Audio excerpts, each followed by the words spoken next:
What about myths in real estate? Ooh, good one. We try to start these podcast episodes out with either asking each other a question to keep it popping, Lighthearted, to keep it easy, moving, because we don't just want to start these out. chill. All right, you sound like Tony. We don't want to start these. That's how Tony sounds when he's telling you like calm the fuck down. Yeah, he's like chill. He's like, guys. I mean, we're like he's like be easy. yeah. We're like, shut up, Tony. Yeah. So yes, we try to start these off with like a little kicker, and right now we're having trouble. Big issues. The only kicker we have is we don't have spray tans and we feel like we look like shit. That's the kicker. We're not feeling great. Okay? We're not feeling good today. I need to go to the gas station and get some compliments from some randoms, and then I'll feel better about myself. Ew. Jordan likes the cat calls. No, I don't. But like, I would like sometimes I feel like I'm looking like shit, and I'll go to the local Sheets and call my gas. I'm literally scared to be by myself at a gas station. People are just like, oh, like looking good. I'm like, thank you. Oh my God, I literally pretend like I don't hear them when they say that. Do I have an issue? Yeah. I think you might have an issue. How do you build your self-confidence? Just go to a gas station. You'll be great. You'll feel great about yourself.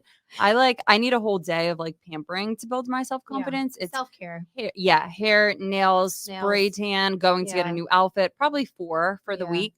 And I'm feeling great. And then honestly, the ultimate like confidence boost is when I meet a new client and everything goes. She's gonna bring it back to real estate. Yeah. Yeah, because is that not you are literally the same way. Okay. Yeah, you are. I know. I agree with you. When things go really well and you're just like I'm that bitch. I'm good at my job. And I'm listening to on the way home like Megan Thee Stallion, and I'm like rapping all the words, and I'm like, yeah, I'm that fucking bitch. Oh my God. I think let's start this podcast out with like, what's the biggest myth in real estate like you heard before you got into business, like that now is like not true? What would you say?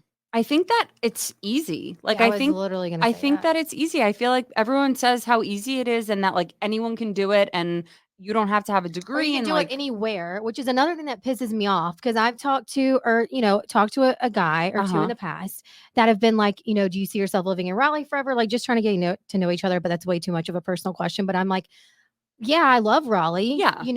But and I'm like, but with my job, I've really made a foundation here. And they're like, you can do real estate anywhere. I'm like, can you, Bob? Because you really fucking can't. Because I mean, you can, like logistically, yes. Yeah. You can obtain your license anywhere. It takes time to build a strong foundation and network in your community. No, totally. And I mean, yeah, you can pick up the phone and call and like do all that stuff anywhere. I think the hardest thing about moving to a new area, because honestly, me and Tony talk about this all the time too. Like if we were to just pick up and go somewhere, oh my gosh, I'm never coming with you. I know Raleigh like the back of my hand, and so does he. So it's like never gonna happen. Such a good point. That was my next thing I was gonna say is it also takes time for you to know the area. And that's if you're exactly supposed to be where the local expert, and you don't know the area, and someone tells you, hey, we're going down this street, and you're just like, I don't even know what street I live on. You're like, how do I spell my street name and what's my address? And they're just like, this bitch is going to tell me about this area. Like, I don't trust her for anything. So it is really hard. So don't let people tell you, okay? No. I'm on one today. So let's fucking get it. I'm Jordan McKenzie, and this is my best friend, Bree Domino, and you're listening to The Shit They Don't Teach You in Real Estate School. All right, Jord. So I keep seeing this like keeps popping up on my TikTok. I don't know if it comes up on yours, but it's like things that you wish you knew before you were a realtor. So let's dive into that because I think that's a good topic. And I think I feel like so many people now are going to get and they always are, right? Like everyone's always trying to go get their real estate license, but like there's so many things that people don't know about real estate until they dive into it. And then they're like, oof, this is not for me. For sure. And I think people try to research it prior, right? And a lot of the things that you're researching, you don't really get. And so I think listening to this podcast where we just give you the nitty gritty, we're going to tell you straight up what the fuck's up. And I think people, they look at TikToks, they look online, they watch Selling Sunset, they're like, oh, this is fine, this is easy. But then you get into a real transaction, you're like, shit. How do you fill out a contract? I don't want to go to real estate jail. Is this in compliance? Like you have no idea, right? For sure. So, all right, give us one. What is something that you wish you knew before getting into it? I had the misconception of it being super easy, right? Yeah. My dad has done real estate my whole life. I grew up with it. I'm like, this is going to come easy to me. No. Like, no matter if you've grown up with it, if you sat in your dad's office as you were a kid, you listened to all his phone call conversations still to this day, you're your own person. You have to sell yourself. Yeah, for and sure. I didn't know that was like a key ingredient in becoming a successful real estate agent. I didn't know I'd really have to sell myself because I came from bartending. Yeah. Right. I didn't really have to. I mean, yeah, we sold shit to get certain prizes or whatever, but I didn't really just sell myself. I just had to, you just did the job, right? And you got through the day. But with this, you have to think about things. You have to market correctly. You have to do a lot of different side pieces around selling a house. I was going to say, I think one of mine is, I think that we're such people. We say this all the time. Well, not even people pleasers, but just like people. Like we like people. And I think that I thought that my personality was just going to be able to like pull me in any direction, and that I was going to be able to mesh with all these different types of people. You don't. And no. And that was like kind of a rude awakening for me, that like, I'm not everyone's cup of tea, and that's all right. Like, I don't have to be, but no matter what, I'm still going to educate you and help you get to the closing table, right? But that was hard for me to it's like getting over yourself, kind of. Yeah. And I with the same instance with me being like, my dad's been in the business. I'm fine. And with you being like, everyone likes me, so I'm good. And in reality, it doesn't matter. No. Like, people, this is a high stress situation. It's how you handle adversity. Yeah. Right. For sure. When you're in a high stress situation, and that's when your true colors come out. It's just about how you navigate the situation. Yeah. Are you going to be the person that they come to for the solution, like to help navigate any solution? Right. Or are they going to take your advice and then go to their dad or their mom or whoever and be like, this is what my realtor said. Are they right or are they wrong? Yeah. Like, that's hard to overcome. And then you're just like, whatever, listen to your parents. Like, I know I do this every single day, but you know more than I do, like that was hard. And so what it made me think was, I have to know more than they do, right? Like the only way that you're going to get past that is by being more knowledgeable than someone that's not in it. And as a new agent, that was really hard because they're parents that have maybe purchased homes 3, 4, 5, 6, 7 times. In different states though. Yep. Yeah. You know, and so that's the thing. So I think sometimes that's when, depending on the client, you're like, hey, let's hop on a 3-way call with your parents, because like, I just want to understand here, like, I don't even know if you want to say disconnect, but like where it is that I'm not getting what's going on in this situation. Yeah, so I think draw it out. Like pull it out of them. Pull the trigger. I mean, get on the freaking phone, because or the whole transaction for 30 something days, you're going to like be fighting with the parent you've never spoken to on the phone. And can I tell you, the parent is going to respect you so much more if you just say, this is how I do things. Like, let me explain where I'm coming from. Or this is like, I do this every single day. Like, and you're not going to say it like abrasively or like, you're not going to be a dickhead about it. You just want to explain your point of view, your perspective. And also just the North Carolina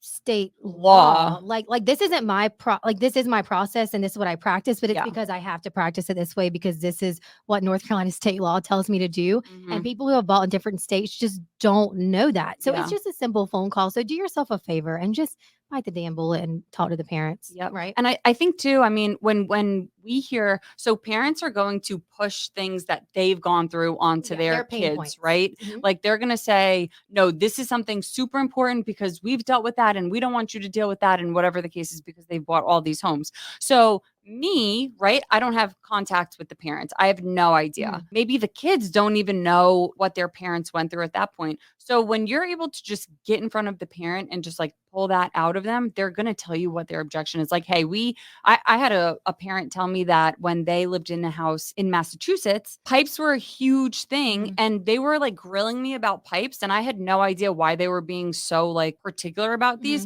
until I finally got in front of the parents, and the parents were like, listen, we had a huge pipe problem. Our house was basically underwater and we don't want this to happen to our kid. And I was like, oh my God, like, thank you for explaining that. It makes me just understand better. And now I can help guide you, the best way that I can regarding pipes. Once you break it down, and not breaking them down, but you break it down, you're like, hey, I'm just trying to understand. Like, I definitely get it. I've had clients that have been burnt by so many different situations. So I want to make you feel as comfortable as I possibly can. Let me get Blaine on the phone. Let me get my inspector on the phone, or even before the inspection. Like, if I know that's one of their pain points, because we might have looked at a few houses and they've asked me several questions about the pipes, for example, I'm going to be like, hey, Blaine, when you're there, or if I can't go, or when we go there, can you really like kind of focus in on the pipes and maybe just explain it a little bit more, because I need my clients to feel comfortable that, these pipes are in good shape and good condition, and this is, up to code. And just knowing those simple facts, like, you're going to make them feel at ease. You're going to look more knowledgeable, and you don't really have to be the one explaining it. Let the inspector explain it for you, but just let him know ahead of time, like, hey, this is one of their pain points. Can you help me out on this? Yep. Exactly. So another thing that I wish I knew, because I like money. And money. Listen, a lot of times, not in every instance, depends on the person. But I came from bartending, hospitality. I was used to going into a shift and walking out with cash. Yeah. No, ma'am, this is Nope. not the same thing. So it really was, and I really didn't know how much I needed to plan. And I was kind of like a fish out of water, should have planned more, should have some more reserves on deck. Budget, baby. Yeah. But you might have one or two in your first 90 days, right? That's amazing. But a lot of times, Bree, tell me if I'm wrong. That's kind of the luck. That's kind of luck. Yeah. Having one or two in your first 60 to 90 days, it really is luck. Very much luck, guys. And it's amazing. And we have some new agents on our team that are getting like 3, 4, and 90 days. And they're being trained from the get. So hell yeah. Like we do nothing but cheer them on. Well, and that's 90 days. I mean, we're talking your that's first 3 months, Yeah. But 3 months also, without a paycheck. And they're about, I mean, some of them are even past 90 days and it's been 6 months without a paycheck. Yeah. So, And then you gotta think that's 3 months. And then if you get one on your 80th day, you have a 30-day contract period. So that turns into 4 months. So I think for me, it was like, oh shit, I'm showing them houses, but once we get under contract, I got another month before I get a paycheck. So I think it was how fast things were going to happen and how fast you were going to get paid, because that's something you need to think about. Yeah, for sure.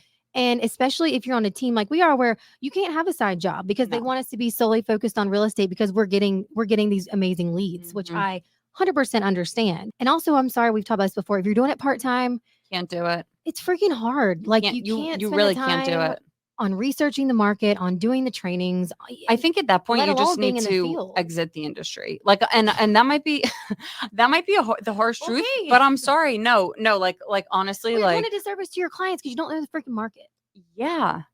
Yeah. And okay, cool. You're going to get a nice commission check from it, but like you're not being the best agent that you can be because you're not submersed in it. And that's a huge problem. So this is something that we never even spoke about on here, but I spoke about it last weekend. Something that I think is important to touch on. My first 3 transactions, great. I got them from property management. Cool. I got on the team, right? And first of all, I thought I was fucking bad and bougie and spent all my 3 commission checks immediately. I went out and bought everything that I possibly could because I thought I was freaking rich. And well, once you get that momentum, you're like, oh, well, I'm going to sell more. I'm going to sell more. And it's like, babe, if you don't have them under, even if they're pending, it doesn't mean it's closed. No.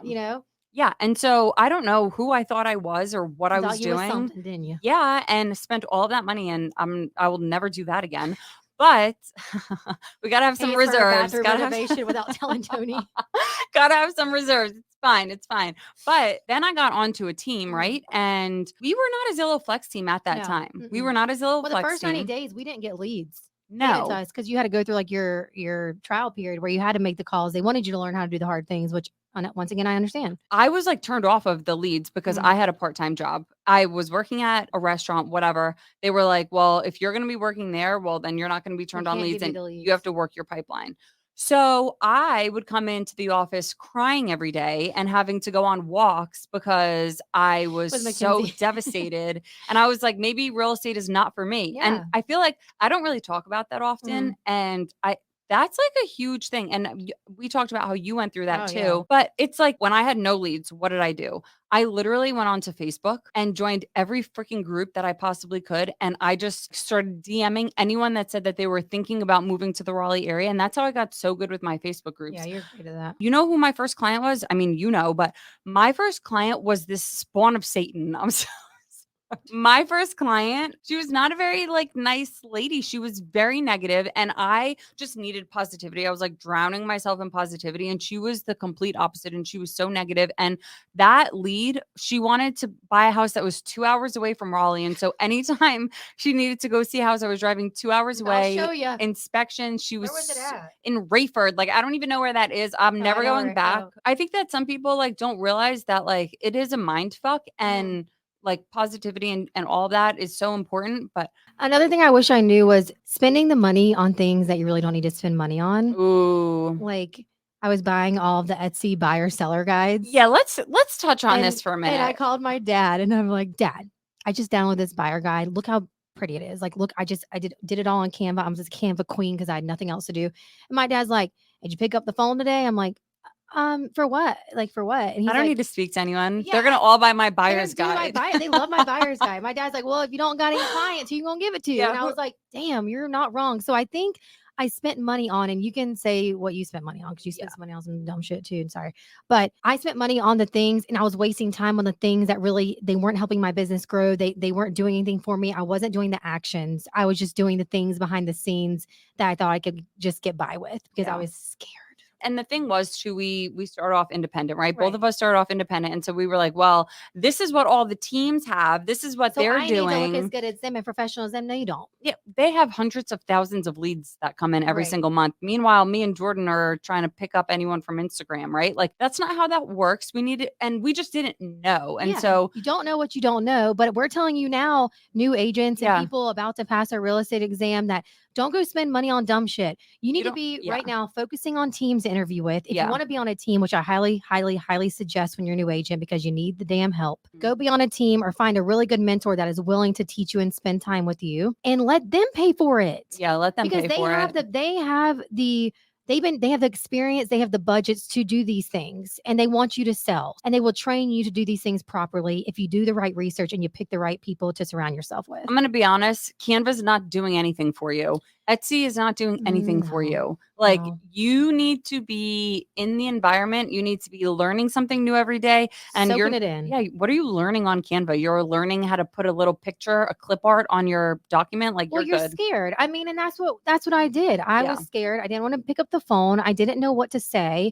And you're doing busy work is what you're doing. Like, and I did a lot today. Yeah. I got a buyer's guide and I tweaked it and put my new headshot. I just got on it. Yeah. Bam. Well, and it's funny because I just spoke about that story about Facebook and I was doing something on Facebook. No, you were. Whereas we know other people that were on Facebook putting. We look over and it's like a Facebook post. I'm like, and we're like, what are you doing? And and they're like smashing the keyboard about what the market's going on. Biggest pet peeve is someone typing on their keyboard loudly. She'll be like, oh my God. She'll be like, Jordan. I'm like, Jordan, go sit outside. I'm like, while what you're am I like, doing? I'm over here in a fucking mode. I just took an Adderall. I'm fucking emailing people, bitch. I'm like, oh my God, are you okay? Like, are you rage texting someone or like, what's happening? And she's like, I'm sending an email to the on-site agent. And I'm like, oh, fuck. I would hate to be him today. So yeah, just make sure whatever you're doing it with a purpose, like we said in last week's episode, right? I mean, you have to do things with a purpose. You can't just go on and start blindly doing shit. No, like, and I did this. I mean, I got on Facebook. You were on the groups. You were smarter than me, but I didn't know. I moved to a brand new area and didn't know anyone. Right? Mm-hmm. I just started adding friends on Facebook that were friends with my significant other. Oh, we won't mention. Anyways, and I just added all of his friends and everyone he was friends with on Facebook. And then I started DMing them like, hey, I'm a local real estate agent now. Just want to let you know if you have any questions about the market, like I'm your girl. I'll be happy to do whatever. I made myself available. Yeah. And I mean, it's funny because I went back and looked. Why are you fucking laughing? Because I'm like, I can picture you being like, hi, like I'm the real estate girly. Like if you need anything real estate, like Jordan McKenzie, North Carolina, in my outfits. Call me. I'm not from here because I wasn't stuck out like a sore damn thumb.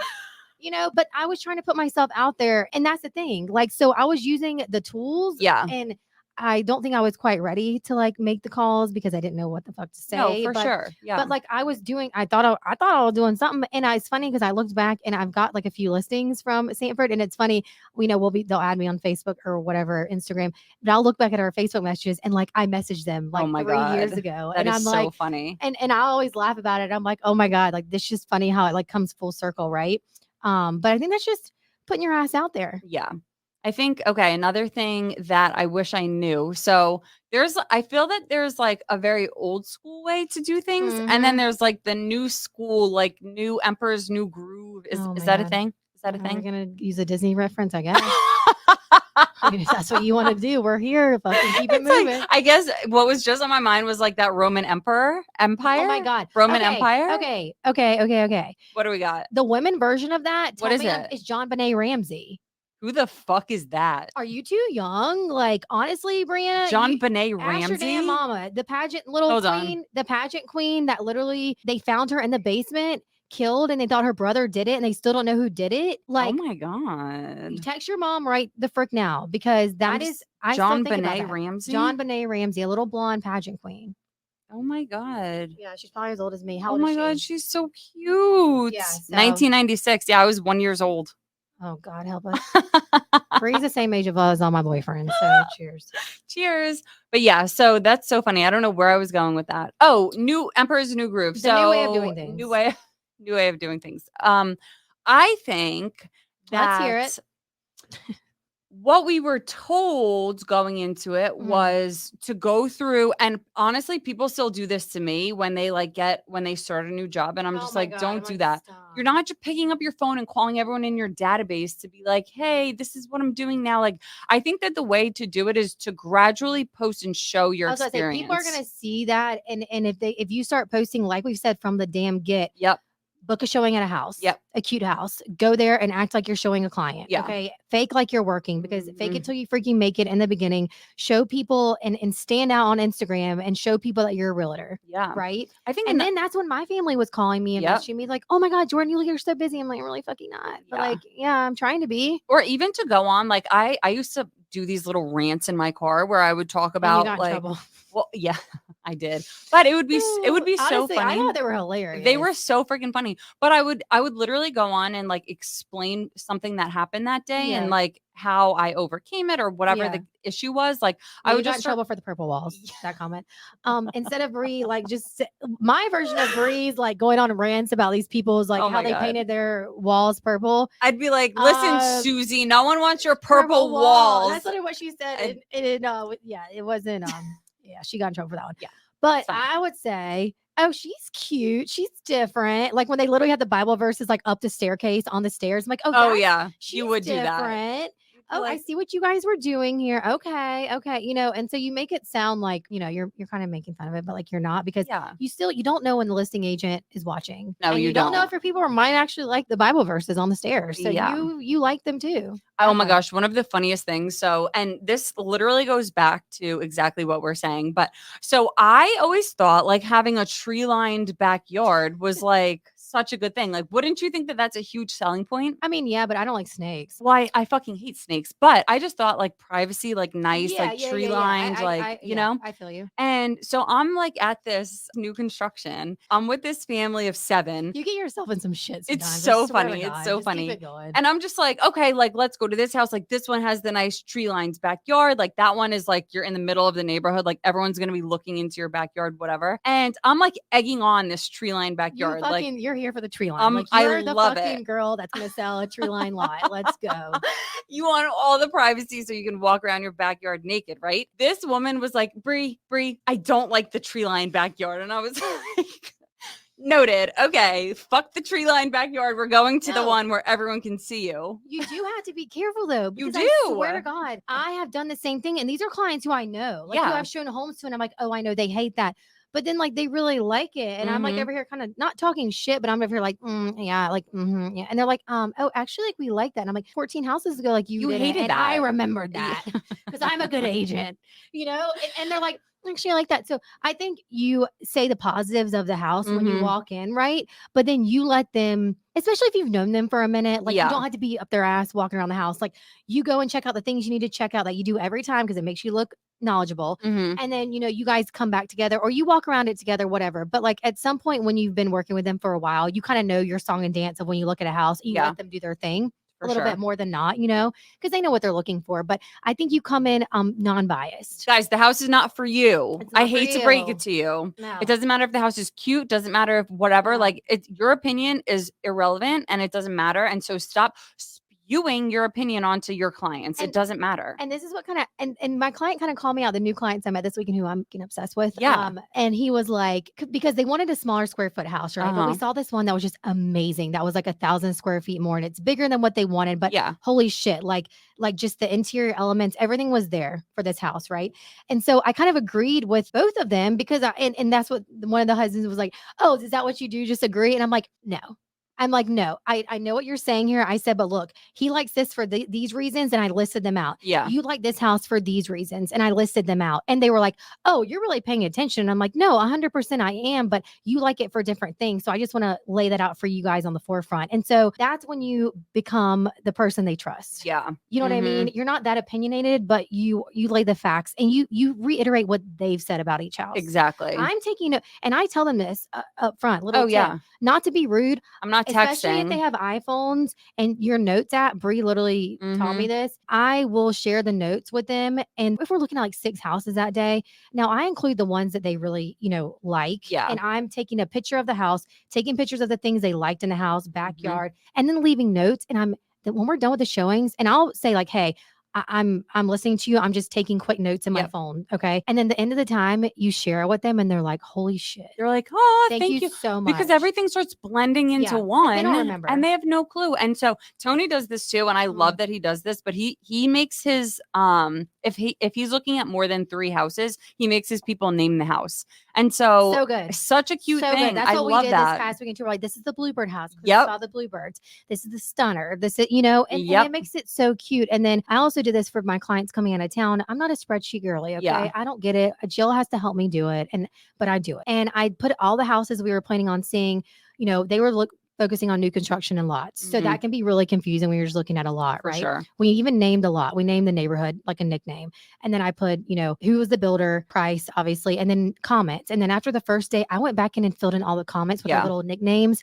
And I was like, Henry was sad. He thought someone died here. Like literally that was one of the comments he made about one of the houses. And we met the next morning. They're like, Jordan, you're a damn hoot. Yeah. Like we are so funny. And that's just, you have to make it fun. Relatable. Like they're seeing a lot of houses. They're here from out of town, especially your clients that come in for 2 days. We saw 20 something houses this past weekend. Can you imagine dragging them oh my God. to these houses and then being like, this one's a 6 out of 10. And then the next one being a 5 out of 10. And then you being like, oh my God, what one was that? Like, first of all, no. Yeah. So have a rhyme, have a rhythm on how you do things. But yeah, I mean, it's so true. So Jord, I mean, I think that there's like thousands of things that we wish we would have knew, but those were 3 or 4. I mean, I think that those were good ones. Yeah. And I think that we could go on and on. 100%. And real estate, I mean, you could be any age starting real estate, right? 18. 18 is the age that you have to be. 18 or older. You can come from any background. You can be any age when you start real estate, right? And I think that is the beauty of our team. We have people coming from finance backgrounds. We have people coming from tech, science, property management, teachers, right? And bartenders, yoga instructors. Should I keep going? Teachers. Educators, doctors, lawyers. We make more than all of them. If you think we're drunk, I swear to God, we're not. I literally probably need more. So I think to wrap this up is everyone is going to think what they want to think about real estate, right? But I think it goes back to if you surround yourself with like-minded people and people who you want to and strive to be like, you're going to absorb the knowledge and you're going to be a successful realtor and who you want to be one day. And I think it's just all about the work you put in, the time you put in, and making this your legit career. I also think make it a priority at minimum once a year.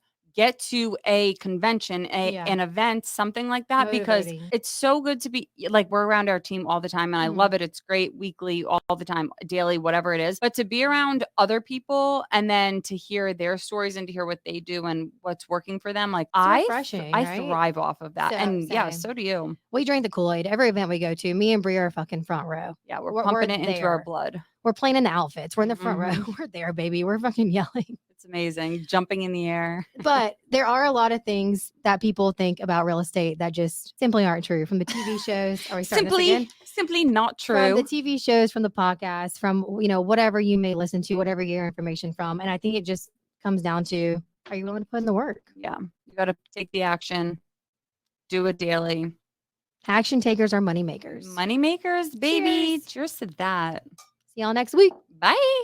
All right. And that wraps up this episode of The Shit They Don't Teach You in Real Estate School. Remember to like, follow us, subscribe. We're on YouTube, baby. If you have any questions, comments, hit us in the DMs. We'll see you next week. Woo.